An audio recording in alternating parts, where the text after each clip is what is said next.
Eliona lexon letrën për baban, gëzuar vitin e ri, po flas me zë të vogël që të më dëgjoni me dhimbje. Një nga momentet më prekse të këtij sezoni të Big Brother Kosova erdhi kur Eliona lexoi letrën e saj për baban. Me një zë të ulët dhe të dridhur, ajo u përpoq të shprehë ndjenjat e saj më të thella, ndërsa secili fjalë e saj mbarte emocione dhe reflektime të sinqerta për jetën, familjen dhe vetveten. Gëzuar vitin e ri. Po flas me zë të vogël që të më dëgjoni me dhimbje, shkroi Eliona, duke treguar se mesazhi nuk ishte thjesht një urim festiv, por një rrëfim i hapur dhe i ndjeshëm mbi gjendjen e saj emocionale.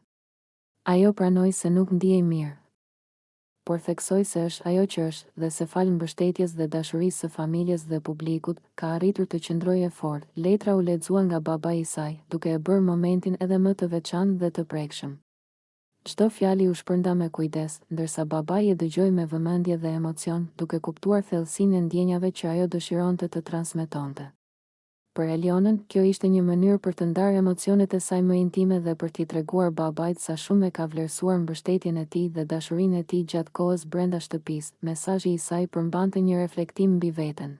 Ajo pranoi dobësitë dhe sfidat që ka përballuar, por po ashtu tregoi forcën dhe vendosmërinë që ka marrë nga lidhjet e saj më të afërta. Nuk jam mirë, sepse jam ajo që jam, fal jush, shkroi ajo, duke e bërë të qartë se çdo hap që bën, çdo emocion dhe çdo përpjekje përballon së bashku me mbështetjen e familjes. Ky moment u ndoq me emocion edhe nga banorët e tjerë të shtëpisë, të cilët u prekën nga sinqeriteti dhe ndjeshmëria e Elionës.